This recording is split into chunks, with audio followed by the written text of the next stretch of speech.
Magandang umaga ng araw ng Huwebes, October 26, 2023. Update po muli sa lagay ng panahon. Northeast monsoon o amihan nakakaapekto pa rin sa Northern Luzon, habang shoreline naman nakakaapekto sa eastern section ng Central Luzon, ayon po sa Pag-asa.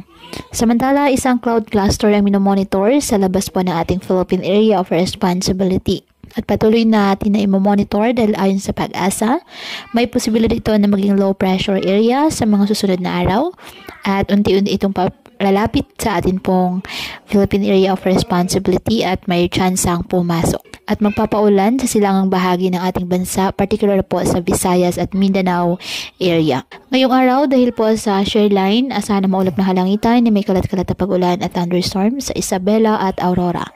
Ang Ilocos Region, Cordillera Administrative Region at laluing bahagi ng Cagayan Valley, bahagyang maulap hanggang sa maulap na halangitan with isolated light rains dahil pa rin po sa amihan. Ang Metro Manila at nalalabing bahagi ng ating bansa, apektado po ng mga localized thunderstorms.